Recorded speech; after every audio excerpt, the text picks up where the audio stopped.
Rainer Matos Franco, saludos, buenas tardes, noches, no sé por allá, pero saludos. Noches. Hola, Julio, muchas gracias por la invitación. Al contrario, Rainer, qué gusto de platicar contigo y preguntarte qué está pasando para nosotros que estamos aquí tan metidos en las broncas locales y la discusión y todo, pero qué está pasando en esta decisión de Rusia de aceptar, de reconocer a dos repúblicas en su entorno y en el contexto de la pelea por este reposicionamiento de Rusia. Y no sé si esto restablece pues una versión o una forma de Guerra Fría. Pero por favor, danos tus reflexiones, Rainer. Bueno, sí, a ver, no, así como Guerra Fría nueva,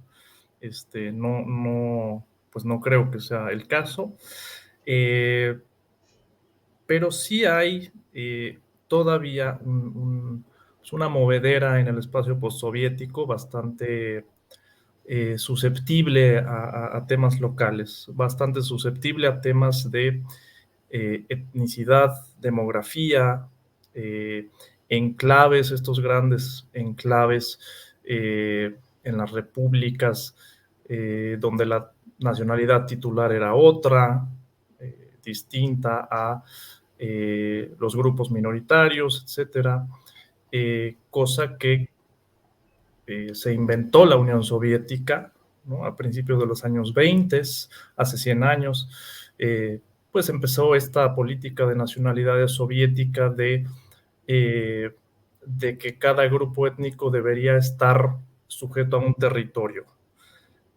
Contrario a lo que se proponía en otros lados, la extraterritorialidad, o sea, si tú eres ucraniano, pues lo sigues siendo en cualquier parte de la Unión.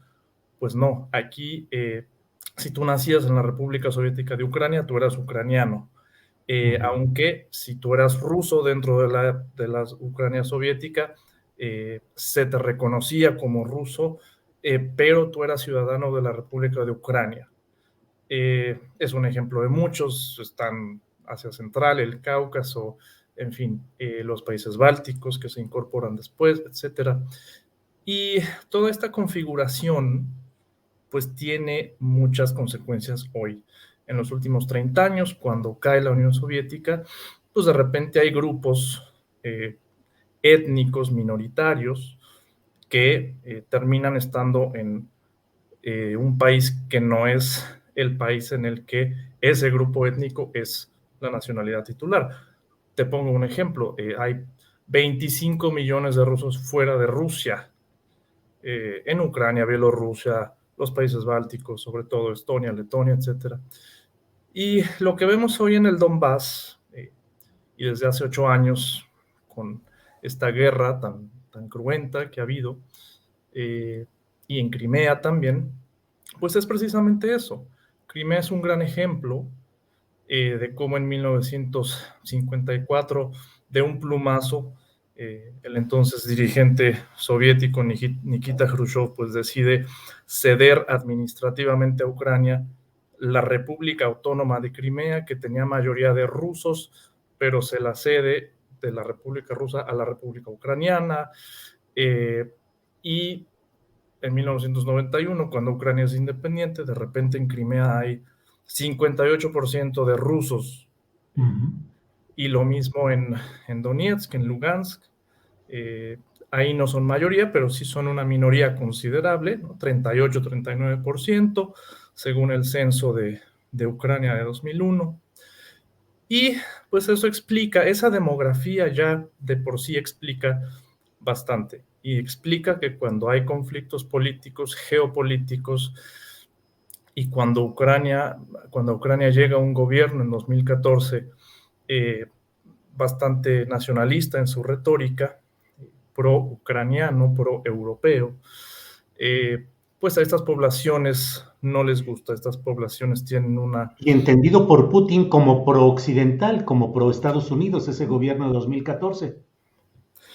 Sí, y no es que le falte razón, es un gobierno ese que llega en 2014, esa coalición gobernante, pues retoma un acuerdo de asociación con la Unión Europea.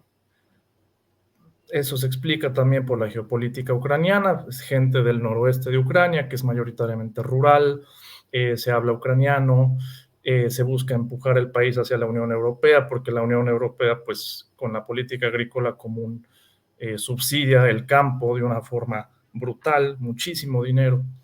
Y esta gente, pues, lo que quiere es eso, porque la economía de esa parte de Ucrania es rural y es la Ucrania más nacionalista, más donde se habla ucraniano, y por eso es más proeuropea. El otro lado, donde están estas grandes minorías, pues es más pluralista, más regionalista, hablan ruso, es más industrializada, es más urbana. El Donbass era la zona más rica de Ucrania, la más poblada, y la concepción es completamente distinta al otro lado. Y saben ellos, en esa parte del sureste, rusófono, industrial, etcétera, que entrar a la Unión Europea significa una pérdida de competitividad muy grande para la industria local. Lo cual Entonces, significa ellos, un peligro para Putin, para Rusia, el abrir esa posibilidad. no necesariamente un peligro en términos económicos, el problema no es tanto la Unión Europea. Para estas poblaciones sí es un problema, pero para Rusia no. Para Rusia el problema es la OTAN. La OTAN, que es una alianza militar que existe desde 1949, creada contra la Unión Soviética. O sea, de por sí Rusia ya tiene, pues de entrada ya la ve como un enemigo, ¿no? Y una OTAN que se ha ampliado en los últimos 30 años de forma, pues, bastante temible para Rusia, porque se va ampliando cada vez más hacia sus fronteras, incorporando nuevos países. Los últimos fueron Montenegro y Macedonia del Norte en 2019 y 2020, y pues eso a Rusia no le gusta, y lo dijo ayer el presidente Putin en la conferencia que dio, en el discurso que dio al anunciar este reconocimiento. Él dice: una Ucrania dentro de la OTAN sería la mayor amenaza a la seguridad de Rusia. Rainer, sí, perdón. Sí. En términos de imagen, en términos geopolíticos, va avanzando, va ganando Putin y se va desgastando y perdiendo Joe Biden, ¿o cómo ves este tema?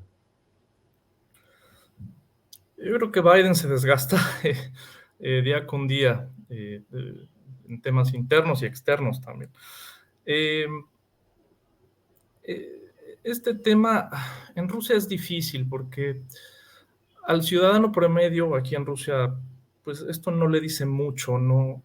Este reconocimiento a las repúblicas de Donetsk y Lugansk, al ciudadano promedio no le interesa mucho. Lo que le importa es llegar a fin de mes, la economía. Hay mucho miedo a las sanciones que puedan venir por esto en sectores clave de la economía. Y eso es lo que en realidad teme el ciudadano promedio en Rusia. Putin, pues, en el aspecto geopolítico, quizás creo yo que toma la decisión menos dañina, en el sentido de que esas repúblicas ya eran independientes de facto. En términos geopolíticos, en términos de fronteras, no cambia nada. Ajá. Pero lo que sí cambia con el reconocimiento es que Rusia puede tener, y de hecho ya mandó tropas allí, a esas repúblicas. Al reconocerlas, al firmar acuerdos de asociación con ellas, Rusia puede tener ahí tropas. Y lo más interesante del tema, creo que es que esto irónicamente puede llevar a una paz armada. ¿Por qué? Porque al Rusia meter tropas allí, lo que hace es disuadir al ejército ucraniano de atacar esas zonas. El ejército ucraniano las ha atacado constantemente en los últimos 8 años, desde que empezó la guerra del Donbass en 2014, y con eso el ejército ucraniano, pues, no va a querer meterse con el ejército ruso. Y esa es una forma de disuasión pues bastante eficiente, para llegar a una paz. Eso no quiere decir que no se viole el derecho internacional, eso no quiere decir que Putin sea bueno, nada de esto. Simplemente Rusia logra, mediante ese resquicio jurídico, de alguna manera imponerse, pero además imponer este congelamiento del conflicto y esta paz armada que seguramente veremos en el Donbass. El problema va a ser eso, las sanciones, veremos cómo vienen. En el pasado no han servido mucho. Y obviamente el prestigio de Putin está por los suelos en el mundo. Y dentro de Rusia no es que crezca mucho, habrá que ver las encuestas que se levanten en estos días, si le ayudó o no le ayudó este anuncio, no creo que ayude mucho. De todos modos, su popularidad ahora está más o menos en 64%, una cosa así, según las últimas encuestas. Pero el tema es que hay elección dentro de 2 años, hay elección presidencial y pues habrá que ver qué ocurre. Rainer, Estados Unidos ha mantenido una política de considerar a China como pues su verdadero opositor estratégico, como el verdadero. Con estas acciones de Putin, Rusia se coloca de alguna manera en un nivel más alto en esa confrontación, recupera más protagonismo mundial o solamente es un acto efectista.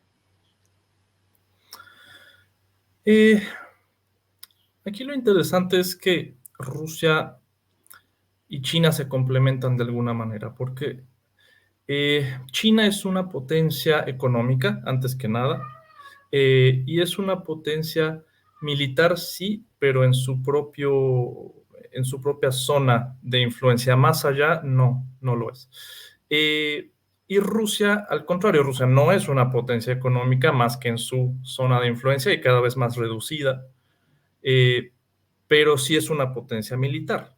Entonces, hay un complemento allí muy interesante. Son aliados, al menos en el discurso. Estuvo Putin en la apertura de los Juegos Olímpicos, firmó un documento bastante interesante con Xi Jinping, que se puede leer, larguísimo además, en el que rechazan los valores occidentales, rechazan el mundo hegemónico según los Estados Unidos, etc. Así que hacen mancuerna de alguna manera en contra de Estados Unidos. Y Estados Unidos, pues está en una posición, creo yo, que pues no sabe qué hacer. Tampoco es que le interese mucho resolver el conflicto del Donbass o nada. Yo creo que es más un tema de prestigio internacional, un tema de prestigio internacional, pero viendo hacia adentro. O sea, Estados Unidos tiene un problema y Biden tiene un problema ahorita también interno muy fuerte, tiene elecciones intermedias dentro de unos meses, y es sobre todo pues el legado de ese aislacionismo que dejó Trump, que Biden ha seguido de cierta manera, y en las encuestas de opinión en Estados Unidos hay mucho deseo de que Estados Unidos continúe ese aislacionismo militar, claro, y que use la diplomacia como medio para resolver conflictos. En este caso específico de Ucrania, no vi yo la voluntad de Estados Unidos de usar la diplomacia para resolver absolutamente nada. Rainer, te agradezco mucho la posibilidad de tener toda esta visión exacta y concreta de lo que está pasando por allá. Cierro preguntándote, para efectos de México, ¿ganamos, perdemos algo? ¿Cuál debe ser la postura? El secretario de Relaciones Exteriores, Marcelo Ebrard, ha dicho que la Embajada de México en el territorio de Ucrania va a seguir abierta, que va a permanecer, que no se tiene previsto mover, cerrar o evacuar. La Embajada Mexicana va a seguir funcionando normalmente. ¿Qué ganamos? ¿Qué perdemos? ¿Cuál debe ser la postura de México, Rainer? Pues creo que México, muy fiel a sus principios de política exterior, el día de ayer, si no estoy mal, no, hoy mismo, en el discurso en el Consejo de Seguridad de la ONU, pues muy fiel a los principios que este gobierno busca retomar de décadas previas. habló en favor de Ucrania, habló en favor de, o más bien en contra de la agresión, en contra eh, de los atentados contra el derecho internacional, en contra de la integridad territorial, etcétera. México, yo no hubiese esperado otro tipo de discurso.